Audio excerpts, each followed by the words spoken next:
Salam, mən Gədəbəyləni Göyərli kənd sakini Qazi Abbasov Saç Demirənoğlu. Mən 44 günlük Vətən müharibəsində əsgər kimi Füzuli, Xocavənd, Hadrut rayonunun Azadoğlu'da gedən döyüşlərdə iştirak etmiş və sağ ayağımdan 3 yerdən qəlb yarası alınmış, diz qapağında sınıq, başımdan qapalı kəllə beyin travması almışam.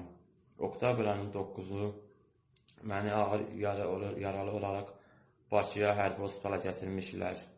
3 ildir bütün xəstəxanalarda yatıram, bütün xəstələr haqqında şəhadətlərim, travma haqqında araşdırmalarım var, epikrizlərim var, 3 ildir müalicə alıram. Əmək və Ailə Sosial Müdafiəsi Nazirliyinə müraciət edirəm, əlilliklə bağlı mənim işimə imtina verirlər. Buradan Azərbaycan Respublikasının Prezidenti cənab İlham Əliyev, Azərbaycan Respublikasının birinci vitse-prezidenti Mehriban xanım Əliyeva, sizdən xahiş edirəm ki, bir qazi olaraq sizdən xahiş edirəm ki, mənim əlilliyi almaq üçün mənə köməkdarlıq edəsiniz. Dəfələrlə Əmək və Ailə Sosial Müdafiəsi Nazirliyinə müraciət etmişəm, mənim işimə imtina verirlər.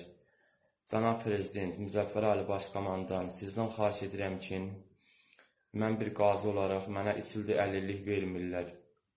Dəfələrlə Gədəbəyləni İcra Hakimiyyətinin başçısına müraciət etmişəm. İşlə bağlı məni işə təmin etmirlər, ancaq yola verirlər, süründürürlər. Sizdən bir qazi, bir Azərbaycan Respublikasının vətəndaşı olaraq sizdən xahiş edirəm ki, mənə əlillik almaq üçün köməkdarlıq edəsiniz. Küçələrdə qalmışam, qalmağa yerim yoxdur. 80 manat veteranlıq verirlər, Allahın olsun orada heç çatmır, ancaq yol pulu, xəstəxanalarda müalicə almaq üçün mənim imkanım yoxdur.